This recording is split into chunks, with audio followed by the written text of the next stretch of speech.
Hi, I'm Jin Choi. And I'm Avita Caldwell, and welcome to our first edition of SLU News 22 on September 13, 2010. The Great Issues Committee will welcome Chris Hansen this Wednesday, September 15th. The NBC correspondent for Dateline NBC will be giving a speech titled Changing the World Through Journalism in the St. Louis Room in Bush Student Center. Chris Hansen is best known for his investigative work on the hit show To Catch a Predator and To Catch an ID Thief. Doors open at 6 p.m. and the speech starts at 7 p.m. Early entry tickets can be purchased at Bush Student Center. Active members, advisors, faculty, and staff will welcome new members to the Greek community and state publicity the principles and commitment of our fraternities and sorority to the wider community. Former Senator Gene Carnahan, an alumni of Kappa Delta, will offer our remarks. For the last week of the Billiken Music Festival put on by the Student Activity Board and Billikens After Dark, John Hardy and the Public is playing in the BSC Amphitheater this Saturday at 6:30 p.m. There will be free popcorn, soda, and giveaways. The fraternities and sorority community of St. Louis University will host its second annual Greek Convocation on Wednesday, September 15 at 4:30 p.m. in St. Francis Xavier College Church. And now we go to David Keller for a quick preview of the weather. David, how's the weather? Well, the weather was pretty fantastic today. We saw high temperatures in the upper 80s. Outside right now, temperatures are still in the 80s. It's 83 degrees here at SLU. In the afternoon, as I said, temperatures across the area were in the upper 80s. Here in St. Louis, we were sitting around 86 degrees. To the west in St. Charles, it was 88, and to our south, 84 degrees. For the overnight, temperatures will be cooling off into the middle 60s. Partly cloudy skies, however, it will be not as cool as the temperatures we've seen over the past couple of days with fairly clear skies. So it'll be a nice night, a little bit on the cool side, but not as cool as the past couple of days. There are more warm temperatures in the 7-day forecast, as well as a chance for rain, and I'll detail that in just a little bit. SLU News 22 will return after these short messages.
The images from Haiti are heartbreaking.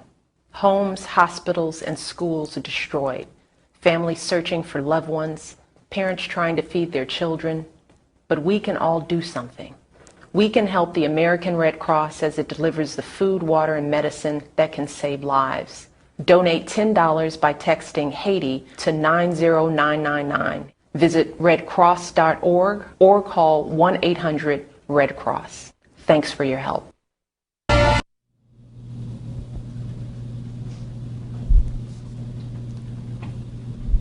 And we're back. Cassie Gittinger now joins us with a report on an exciting event coming up this weekend. Thanks, Jen. Here's what's happening in St. Louis this weekend. Take this opportunity to get off the campus and explore St. Louis. The 38th annual Forest Park Balloon Glowing Race is this Friday, September 17th from 7 to 8:30 p.m. with a fireworks show at 9.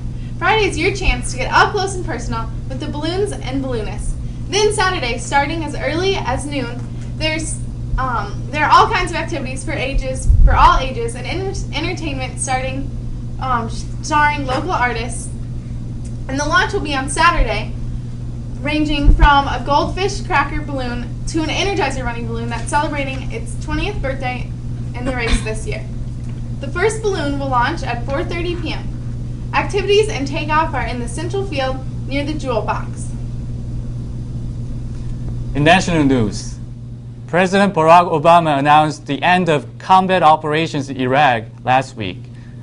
He said the Iraqi people are now responsible for the security of their country in an announcement from Oval Office.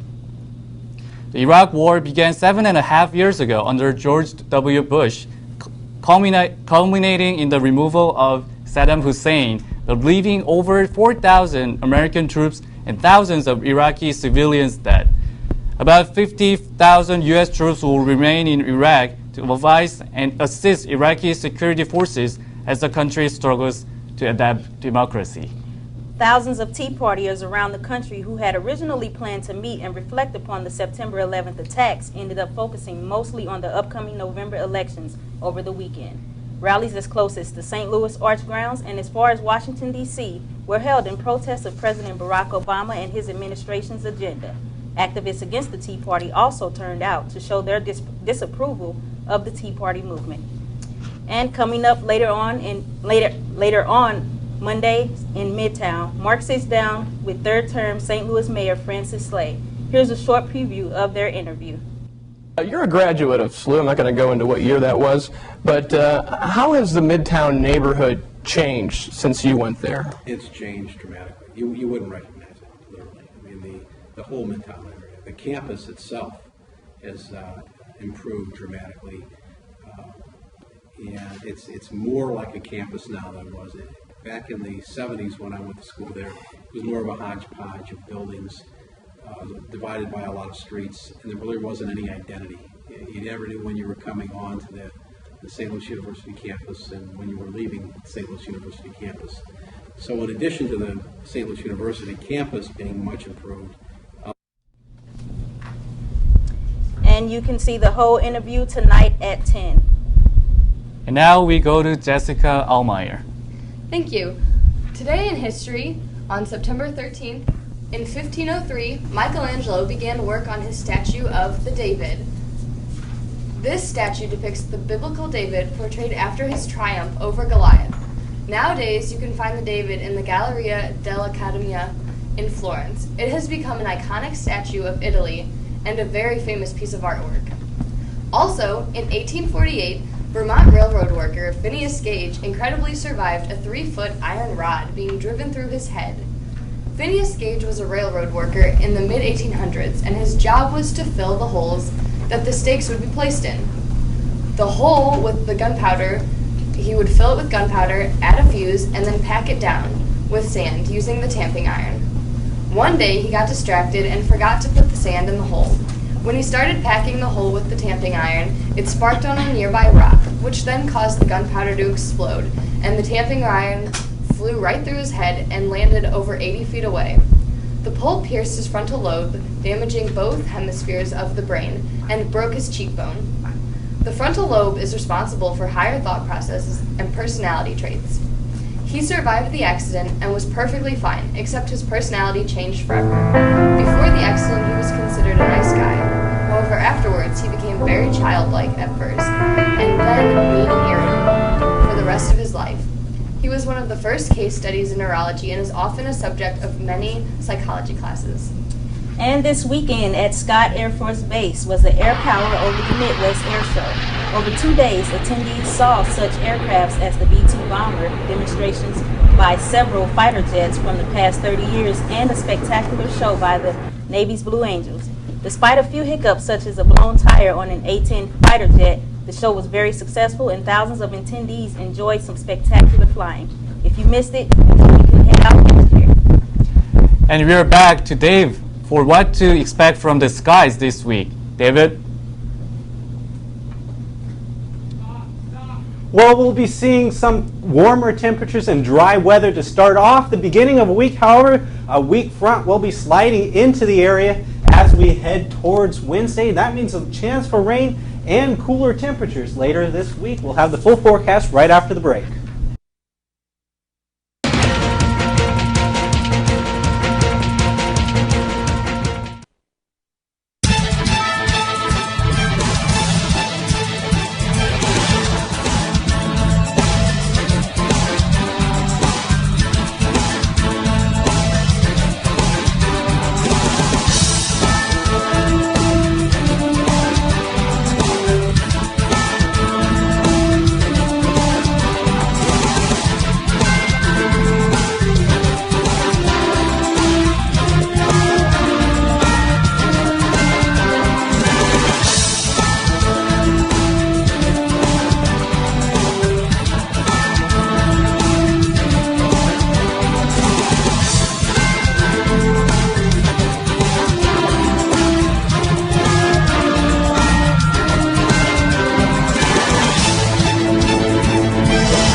I acknowledge that we are all Billikens, regardless of race, religion, gender, age, ability, political affiliation, sexual orientation, and culture. Only by understanding and appreciating that we are all different can I truly recognize each person's unique value, contributions, and potential. By recognizing and valuing the diverse members of the St. Louis University community, I can grow deeper in my relationship and develop into a man or woman for others. We are all Billikens.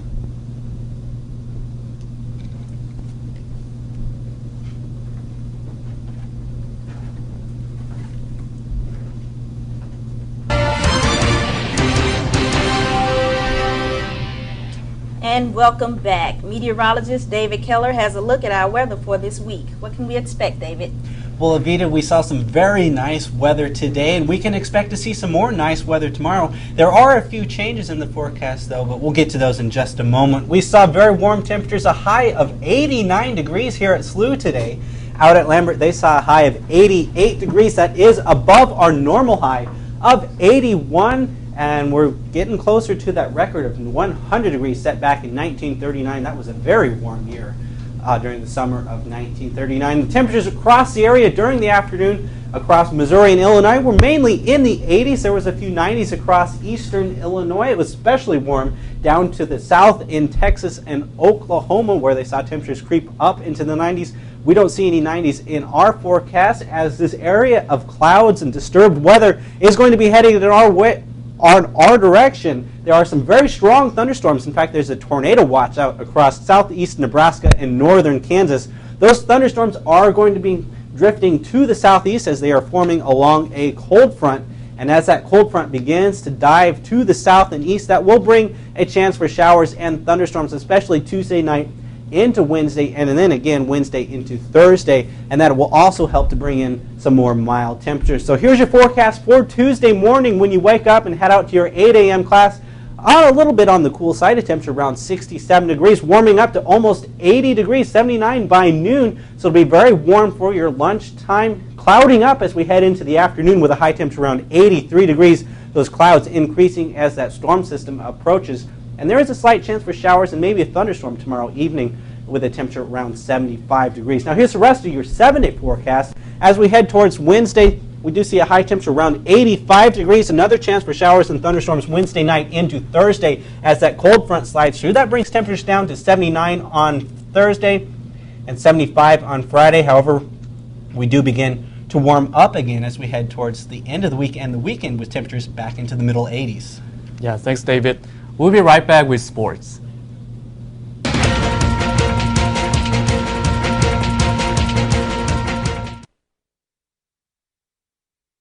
We are all. We are all. We are all. We are all. We are all. We are all. We are all. We are all. We are all. Billikens. Billikens. Billikens. Billikens. Billikens. Billikens.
I'll hand it over to our sports team for more.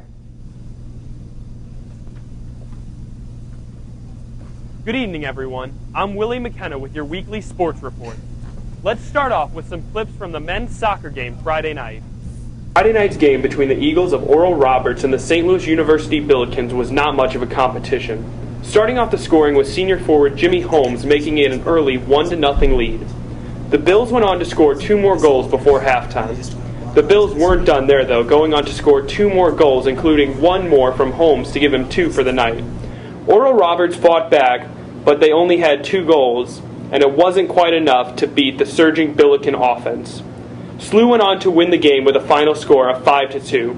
SLU is now 1-1-1 on the season and take on number 2 ranked Tulsa this Friday. Welcome to this edition of Billiken Profile. Each week we'll be highlighting a different student athlete on what they do beyond the field. This week we highlighted Cito Sacieta of the St. Louis University men's soccer team.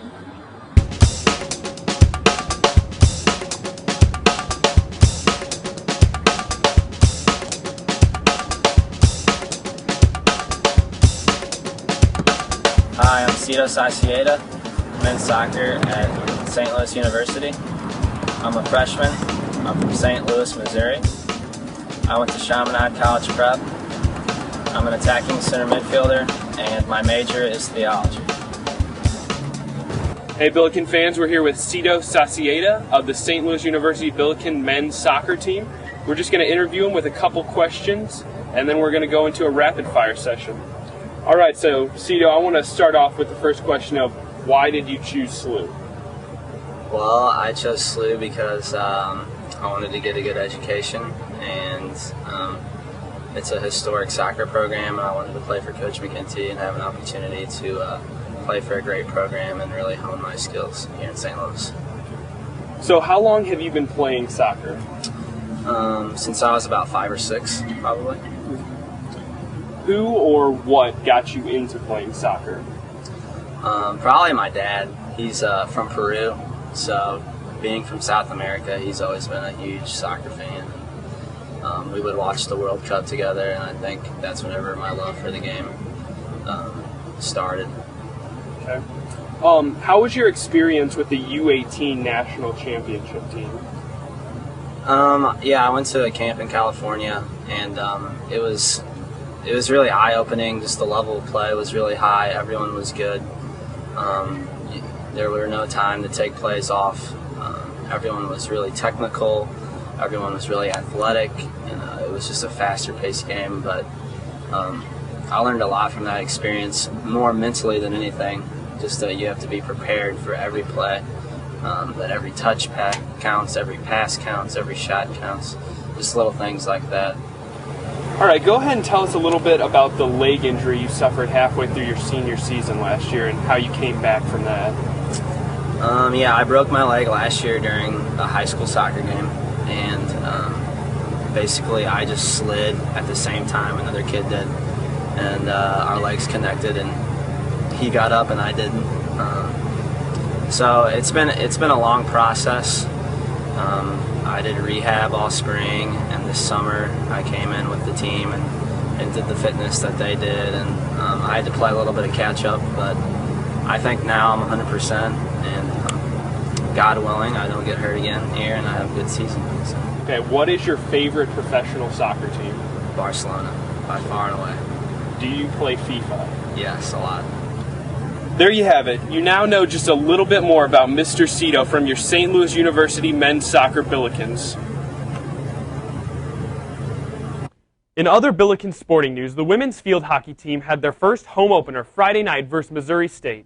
2 minutes into the game, Missouri State was able to take the early lead, and they never looked back. The Bears went on to shut out SLU and give them their 5th loss in 5 games. The Lady Billikens returned to action at home Sunday, September 12th, against a very tough opponent in Northwestern University.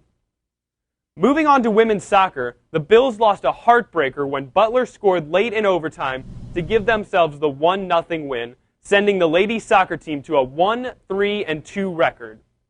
The women's soccer team plays next at home Sunday at 1 p.m. when they host 18th-ranked Louisville.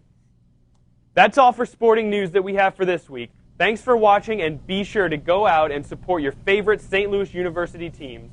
I'm Willie McKenna reporting for SLU News 22 Sports. And that's all we have for tonight.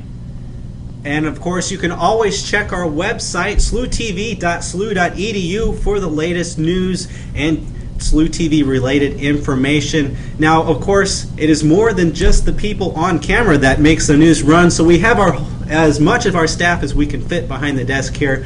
So if we can just introduce ourselves, starting on the right over there. I'm Josh Beekler. Amanda Hunnickfort. Jessica Allmeyer. Curtis Wallin. Willie McKenna.